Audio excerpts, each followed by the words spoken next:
Ya estamos en Revista de la Universidad de México. ¿Qué tal? Bienvenidos a la versión televisiva de Revista de la Universidad de México. Como cada semana tenemos a un personaje de la cultura y en esta ocasión está con nosotros José Woldenberg, quien nos va a hablar del libro Violencia y Política, 1994, lo que entonces fue crónica, hoy es historia. Nacho. ¿Qué tal, Guadalupe? ¿Qué tal, Pepe? Bienvenido a tu casa. Pues ahora sí que estás como yo, que nunca he salido de la UNAM. Pues no.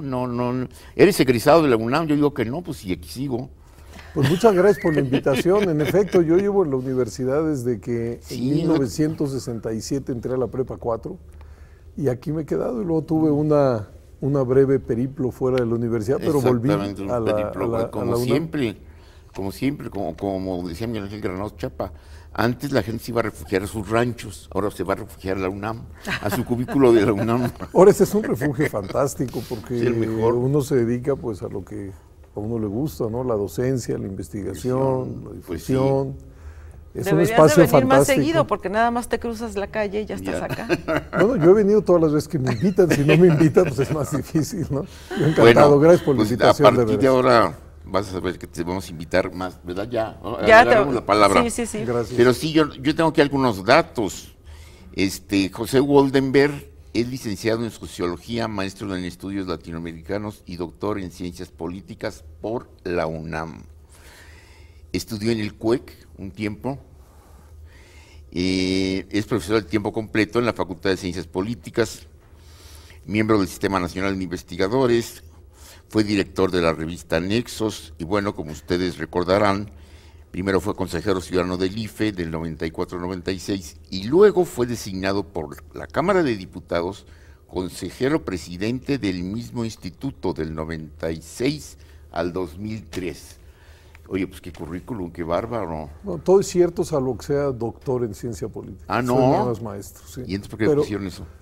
Pues porque alguien debe ser muy generoso. Creo que tú lo asumías.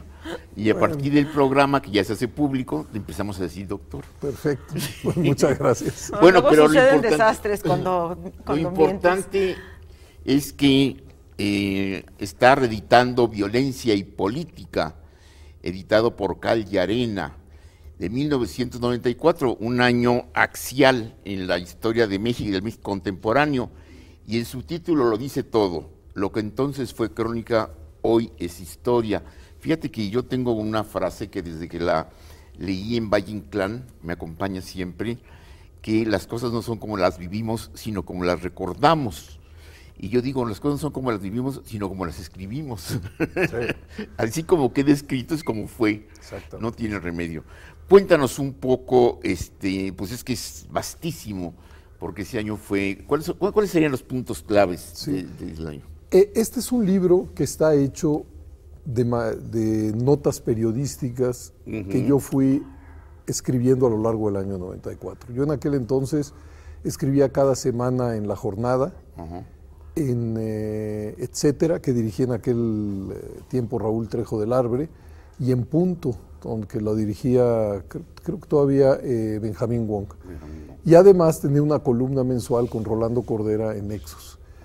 Entonces, pues fue un año, digo yo, de claroscuros tremendos. Por un lado, pues la irrupción de la violencia, primero con el levantamiento armado del Ejército Zapatista de Liberación Nacional, luego con el trágico asesinato del candidato a la presidencia de la República, Luis Donaldo Colosio, más adelante con el asesinato de Ruiz Massieu, que era secretario general del Partido Revolucionario Institucional. Fue un año muy cargado de tensión, de incertidumbre, de una gran especulación, de un enorme nerviosismo en la esfera pública. Pero también fue un año, digo yo, y eso es una de las partes centrales del libro, donde la política, la buena política, fue capaz de hacerle frente a esos retos. ¿A qué me refiero? 1994, hay que recordarlo, fue la primera vez que todos los partidos políticos, incluyendo al PRD, que esa es la primera vez, y el ingeniero Cárdenas, que era candidato a la presidencia de la República, todos los partidos firmaron un acuerdo para, pues, darse garantías de la elección que estaba en curso. Y en ese trayecto, pues aparecieron muchas de las novedades en materia electoral que luego se quedarían ahí ya como rutinas. Pero fueron innovaciones muy importantes precisamente de cara a ese ambiente ominoso que estaba viviendo el país. Y al final, si ustedes recuerdan, pues esas elecciones fueron unas elecciones las más concurridas. Nunca ha votado más gente, en términos relativos, no absolutos, en términos relativos en México, que ese año. Todas las elecciones posteriores, 97, 2000, 2003 y hasta la fecha, no han alcanzado la tasa de participación de 1994. Y yo creo que en buena manera, esa salida masiva, 8 de cada 10 gentes que estaban en el padrón fueron a votar. ¿Por qué fue? Porque yo creo que la mayor parte de la gente quiso optar por una vía pacífica e institucional de convivencia de la pluralidad, o por lo menos eso es lo que quiero pensar yo. Sí, se dice que el 85% del padrón electoral votó en esa ocasión. No, 78. 78%.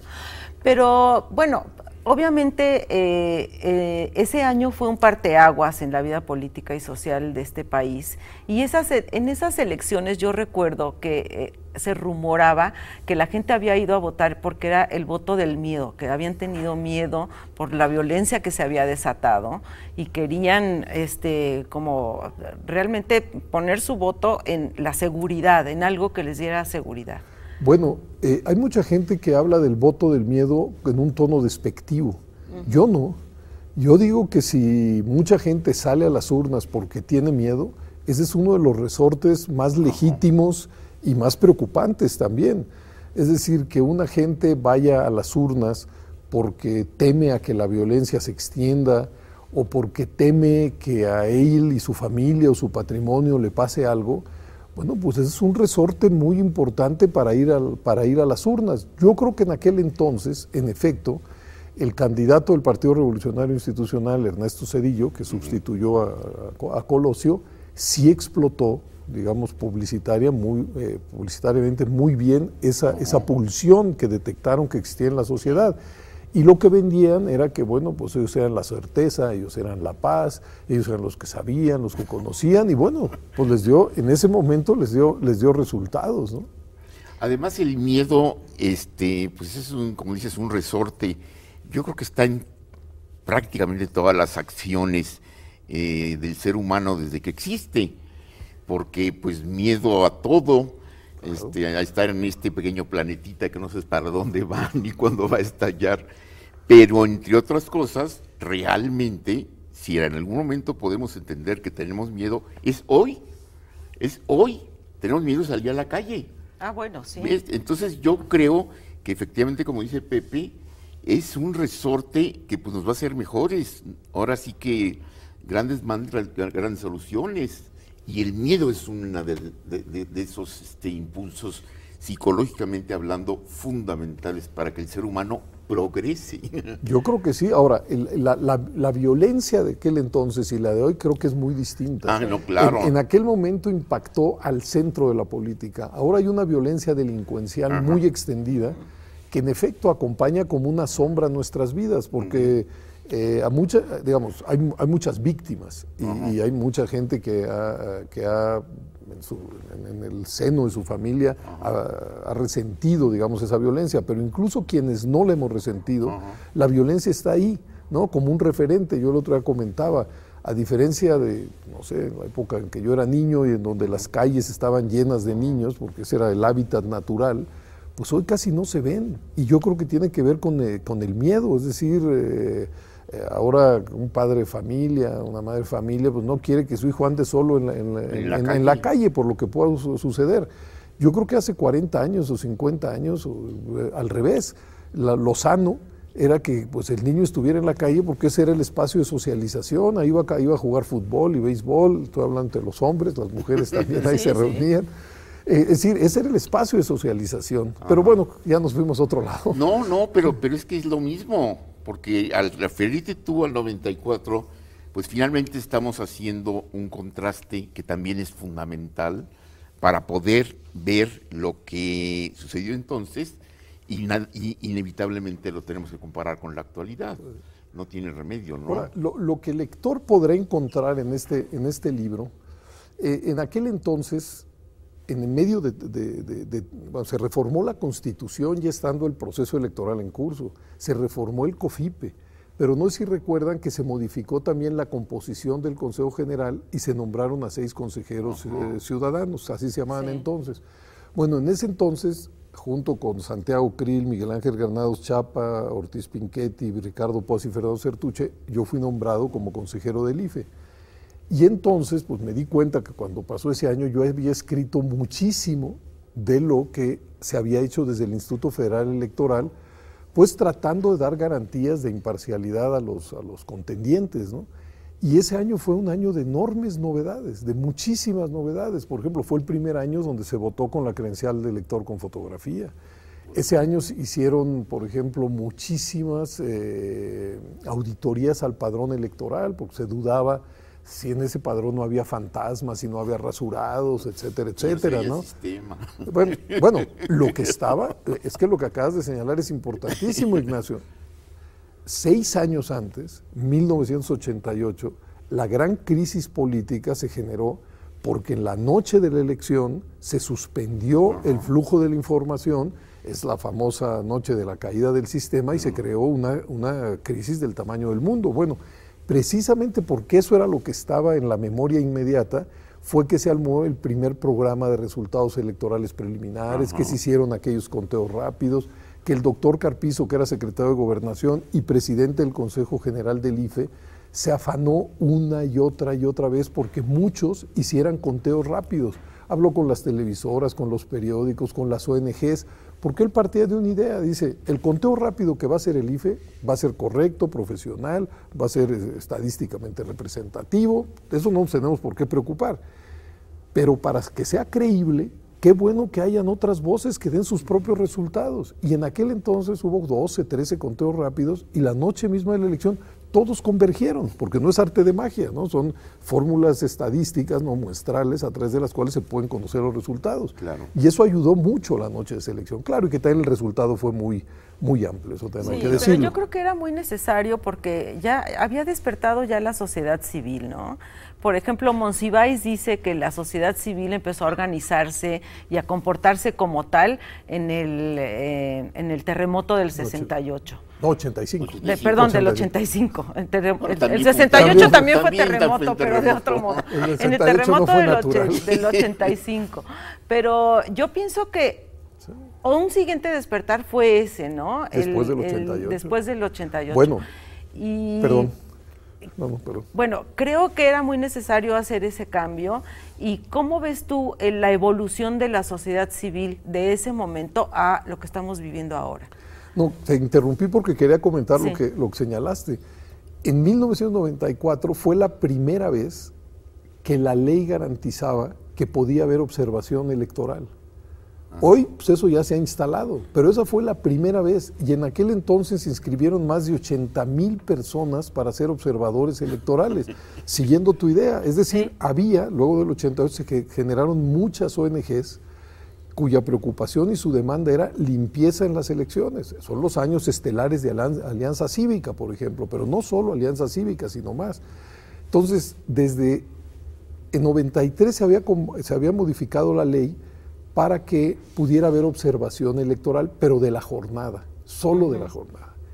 Pero al calor de estos acontecimientos, en 1994 se cambia la ley y dice, no, que observen todo, desde el padrón, la organización, la capacitación, lo que quieran. Y es el primer año, también cambiando la ley, que se permite la visita de visitantes extranjeros, un eufemismo para no hablar de observadores internacionales, así es parte de nuestro barroquismo, ¿no? Pero ambos son también, digo yo, buenas nuevas, porque en el caso de los observadores nacionales, digamos, ellos expresaban esa necesidad de elecciones limpias, pero al mismo tiempo, al enunciar solamente su existencia, ellos se convierten como en un disuasivo, porque ya saben, pues, quienes quieran hacer alguna triquiñuela, que ahí hay observadores que los pueden detectar. Entonces jugaron un papel muy importante los observadores, no digamos los visitantes extranjeros, que además pues vienen en misiones muy compactas pero de gente que realmente sabe de qué se tratan las elecciones, y son profesionales en esa materia. Entonces, esa fue otra de las novedades. Acuérdense que veníamos nosotros de una especie de soberanismo extremo. El propio artículo 33 que se mantiene, pues dice que ningún extranjero puede participar en los asuntos políticos mexicanos, y eso ha servido como una fórmula incluso en algunos momentos para, sin juicio y sin nada, correr a quien... el 33 y con eso... Exactamente, ¿no? Bueno, vamos a hacer una pausa y ahorita volvemos, Pepe. Pero queremos, antes de irnos a esta pausa, decirles que la editorial Cali Arena nos ha donado 3 ejemplares de este libro de José Woldenberg para las personas que se comuniquen a nuestro correo electrónico. Ahora volvemos. No te vayas. En un momento regresamos a Revista de la Universidad de México.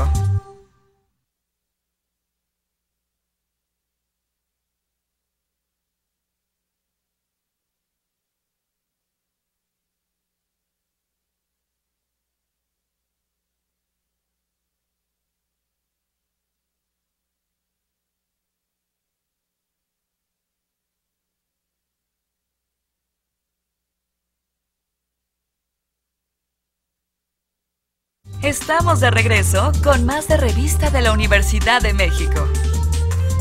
Bueno, pues continuamos hablando con José Woldenberg de Violencia y Política en 1994. Lo que entonces fue crónica, hoy es historia. Es bonito y muy complejo el de que en qué momento tú tienes la posibilidad de la distancia. Yo no me acuerdo quién decía, un sociólogo, que para poder tener por lo menos una distancia ante los hechos hay que esperar 20 años. Están cumpliendo. Entonces están cumpliendo, entonces exactamente eso. Tú no puedes, o como diría Joyce, quizá mañana sepa cómo soy hoy. Sí. ¿No? Entonces el libro tiene esa cualidad, digamos, que para quien nos interesa tan profundamente la historia, y sobre todo la historia que va transcurriendo y que sin remedio contrastamos con la actualidad, pues es un libro esencial y básico, además muy, muy bien escrito, como todo lo que tú escribes. Gracias. Y yo creo que lo que señalas es muy acertado, por lo siguiente. Los textos que aparecen en este libro, creo que tienen como esa tensión de quien no sabe el desenlace. Sí. Porque son textos pues, que se publicaron en el diario comentando lo que estaba sucediendo, pero el final nadie lo conocía, ¿no? Por supuesto que 20 años después todos somos más inteligentes, es decir, porque todos sabemos cuál fue el final de lo que ahí pasó. Pero, por ejemplo, ante el levantamiento del EZ, pues ahí hay algunos textos muy irritados por esta reacción que a mí me parecía acrítica ante el uso de las armas, por ejemplo, ¿no? Es decir, yo decía, no nos acostumbremos a la violencia, a la guerra, incluso a su lenguaje, a sus justificaciones. Es necesario pues, cerrarle el paso, buscar una vía dialogada para resolverlo, etc.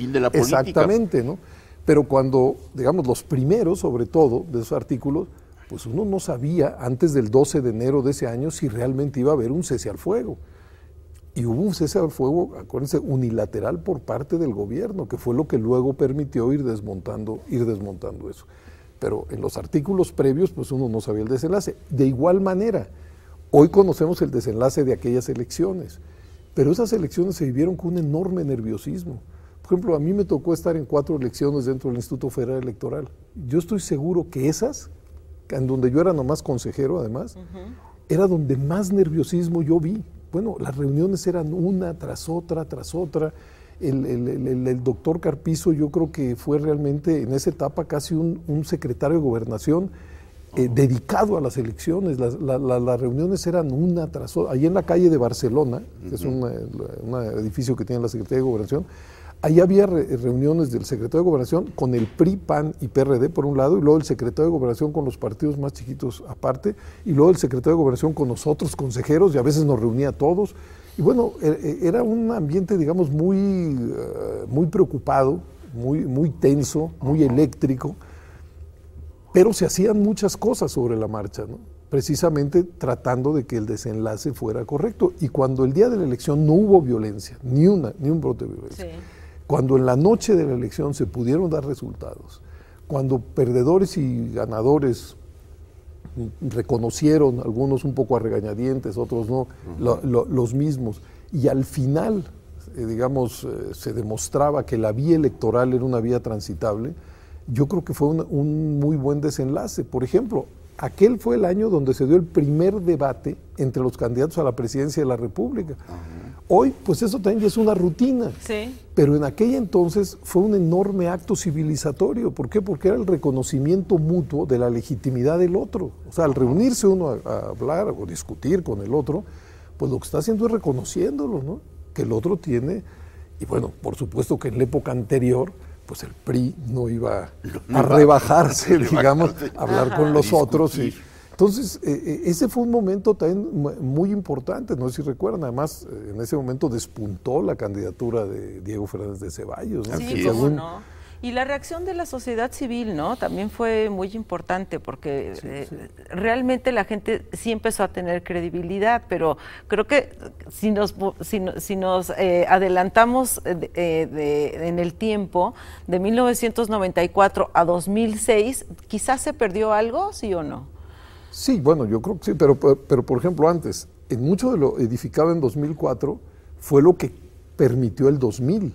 Sí. Y no solamente eso, mucho de lo que se hizo de facto en 1994 fue lo que se llevó a la ley en la reforma de 1996. Claro, la reforma de 1996 fue mucho más profunda, eso es la verdad. Yo incluso digo que la reforma del 96 es la que cierra el ciclo de la transición democrática mexicana. Yo sé que es una idea muy debatible, pero esa es mi convicción, ¿no? Pero mucho de lo construido en 94... y yo creo que en efecto, por ejemplo, que las elecciones de 91, 94, 97, 2000, 2003, paulatinamente fueron generando confianza en el expediente electoral. Y fueron, no porque la gente conozca, digamos, todo el mecanismo, sino conoce los resultados. Y es una época de muchas novedades. Acuérdense, en 97, por primera vez hay elecciones en el DF. Como no hay instituto aquí, los organiza el IFE y gana el PRD y el ingeniero Cárdenas. En 1997 es la primera vez que el PRI no tiene mayoría absoluta en la Cámara de Diputados. En el año 2000, que quizás es la fecha que la gente más recuerda, pues hay la alternancia en el Poder Ejecutivo, pero también en esas elecciones es la primera vez que en el Senado no hay mayoría.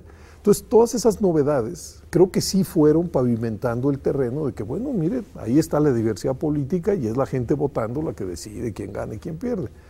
2006 pues fueron las elecciones más polarizadas que ha vivido el país y las que se han decidido por un margen pues menor en todo este ciclo, bueno, quizá en toda nuestra historia, ¿no? Desde que hay voto universal. Y pues esa polarización y sobre todo la reacción del segundo lugar en relación a esas elecciones, acusando de que había habido un fraude, etcétera, etcétera, pues sí erosionó y mucho pues la confianza que se había construido, digamos, lentamente a lo largo de los años. Yo digo, sin embargo, que viéndolo desde otro ángulo, pues México tiene una enorme virtud. Sus principales fuerzas políticas, todas, derechas, izquierdas, etcétera, etcétera, todas aceptan que la única vía legítima para llegar al gobierno y a los cargos legislativos es la electoral.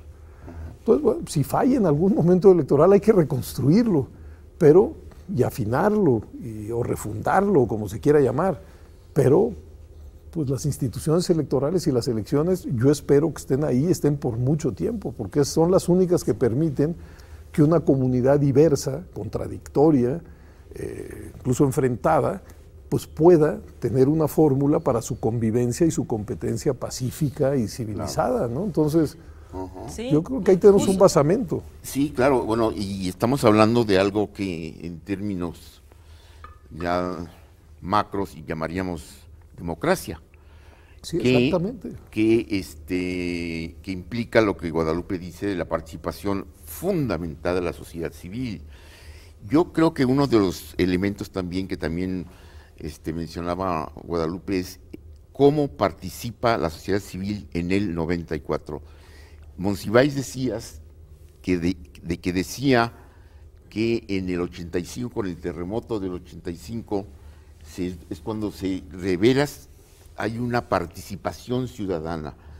Yo te diría y te preguntaría esto, sí tenemos ahorita la perspectiva de ver varios puntos de los que tú señalas allí, que por supuesto, como tú has sido un investigador de nuestra realidad política y un partícipe activo de ese cambio y de esa democracia que sin lugar a dudas estamos viviendo mal, pero viviendo, ya estamos en ella, pues, sí, con muchos problemas, pero ya estamos allí, ya no tiene remedio, ya no podemos regresar al pasado.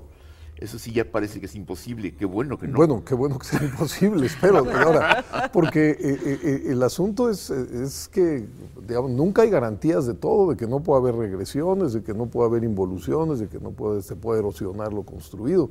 Es que yo tengo una percepción muy similar a la tuya, es decir, vivimos en democracia en el sentido de que todos los, ¿cómo se puede decir? Todos los fenómenos que se derivan de la misma están ahí, fenómenos de alternancia, de equilibrio de poderes, de libertades expansivas, es decir, están ahí, ¿no? Pero es una democracia que tiene que reproducirse en un contexto muy difícil, ¿no? O sea, el PNUD habla de que pues, las democracias en América Latina difícilmente se reproducen porque es un contexto de desigualdades y de pobreza que tienden a erosionarla. La CEPAL dice tenemos que construir democracia, pero en sociedades que tienen una muy escasa cohesión social, es muy difícil generar un nosotros inclusivo, precisamente por las desigualdades. Pero voy a la primera parte, a lo de los ciudadanos. Si algo tienen las elecciones, es que son hechas por y para los ciudadanos. Porque en 85 yo sí creo que hubo un despertar muy fuerte de la organización ciudadana, pero yo creo que fue básicamente en el Distrito Federal. Sí, o sea, con muy concentrado. Cambio, en 1994 es la primera vez que los funcionarios, es otra primera vez, o sea, ese año pasaron muchas cosas por primera vez, la primera vez que los funcionarios de casilla, el presidente, el secretario, los escrutadores, surgen de la insaculación, es decir, de un sorteo y de la capacitación. Sí. Entonces estaban en las casillas ciudadanos del común que habían salido de un sorteo. Y bueno, esa es una forma de participación ciudadana muy importante. Es más, yo siempre dije que el programa más difícil de todos los que pone a andar el IFE es ese, porque es el único que no depende solo de él. Es decir, el IFE notifica a la gente, ¿no? Oiga, usted salió en un sorteo y puede ser eventualmente funcionario de casilla, pero se requiere que estas personas digan que sí. Claro. Y después de que digan que sí, que estén dispuestos a un curso que es muy breve, pero para ser capacitados, y luego que lleguen el día de la elección, ¿no? Entonces, esa es una de las cosas más bonitas de las elecciones mexicanas, que un día antes de que se instalen las urnas, toda la parafernalia está en domicilios particulares. Ustedes imagínense, en estas últimas fueron 140,000 casillas, las de 2012. Sí. Entonces, en la vivienda del presidente, la vivienda puede ser rica, pobre, del norte, del sur, o sea, las viviendas de las personas, ahí están las boletas, ahí están las mamparas, ahí está la tinta, ahí está todo. Y si no se presenta el presidente, y se presentan. Nos informaron que en el año 2012 solamente 4 casillas de 140,000 nos instalaron. Sí. Bueno, no, y la gente se siente incluida, ¿no? Va animada a hacer ese trabajo y claro, es lo que le da legitimidad a todo esto, ¿no? Pues se nos está acabando el tiempo. Y bueno, ya se nos terminó el tiempo. Ya se nos terminó el tiempo. Pues así es el tiempo. José Woldenberg, muchas gracias por haber estado con nosotros. Nacho, pues un programa más. Un programa menos. Muchas gracias por la invitación. No, y nos vemos pronto otra vez. Sí, ya te vamos a invitar de nuevo. Pues muchas gracias a nuestro público y les recordamos que tenemos 3 libros donados por la editorial Cal y Arena para las personas que se comunican a nuestro correo electrónico. Nos vemos la próxima semana. Tenemos una cita la próxima semana en Revista de la Universidad de México.